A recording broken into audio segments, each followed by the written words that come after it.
O prisioneiro da própria alma. Na penumbra fria do mosteiro agostiniano de Wittenberg, um homem travava uma guerra. Não uma guerra de exércitos e espadas, mas uma batalha muito mais violenta, travada no silêncio de sua própria alma. O monge Martinho Lutero era um prisioneiro. Seus carcereiros não eram de carne e osso, mas de uma natureza muito mais implacável. O medo avassalador de um Deus santo e a certeza esmagadora de sua própria pecaminosidade.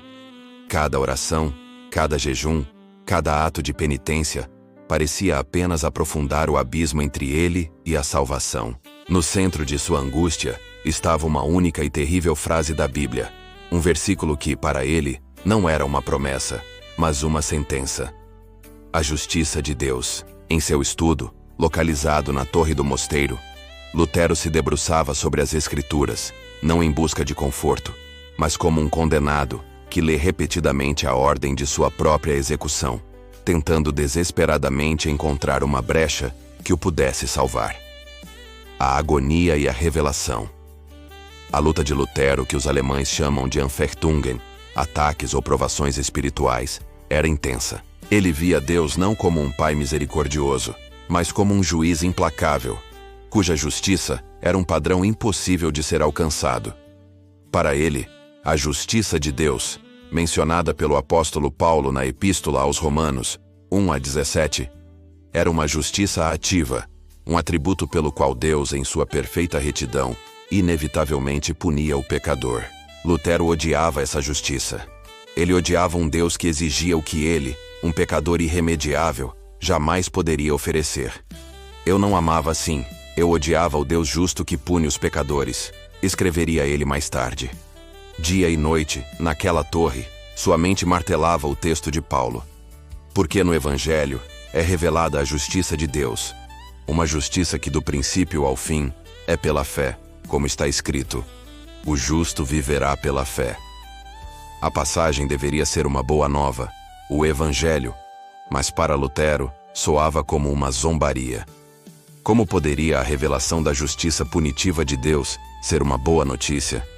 E como poderia o justo viver pela fé, se a própria justiça parecia ser o obstáculo intransponível? Ele se debruçou sobre as palavras originais em grego e latim.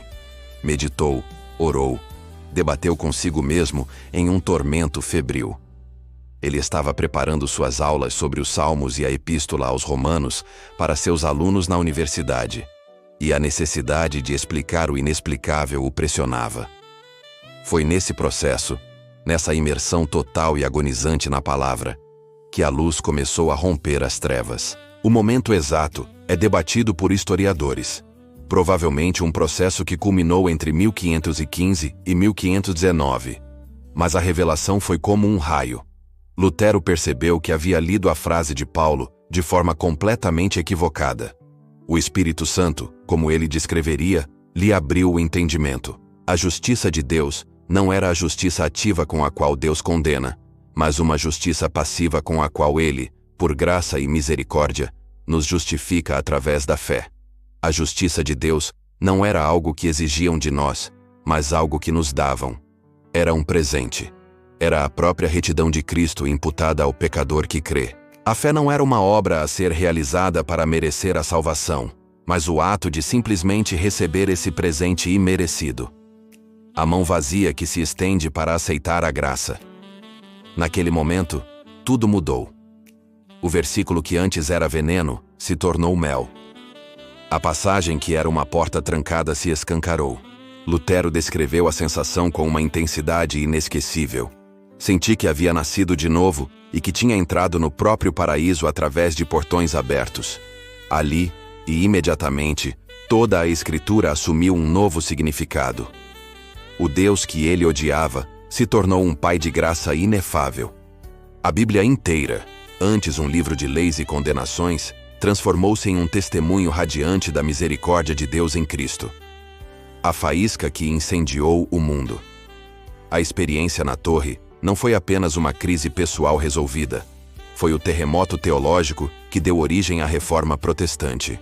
A descoberta da justificação pela fé, sola fide, tornou-se o coração da teologia de Lutero e o princípio fundamental sobre o qual todo o movimento reformador seria construído. A paz que inundou a alma daquele monge atormentado era uma paz que ele não podia guardar para si. Aquela revelação nascida na solidão de um estudo em uma torre deu-lhe a coragem para desafiar a venda de indulgências, para pregar as 95 teses na porta da igreja do castelo e para enfrentar a autoridade do Papa e do Imperador. A experiência da torre transformou um monge assombrado em um reformador ousado. Demonstrou que a transformação do mundo não começa com exércitos ou decretos, mas com a iluminação de uma única consciência diante da palavra de Deus. A chave que abriu as portas do paraíso para Martinho Lutero foi a mesma que destrancaria a fé de milhões e redesenharia o mapa espiritual do Ocidente para sempre.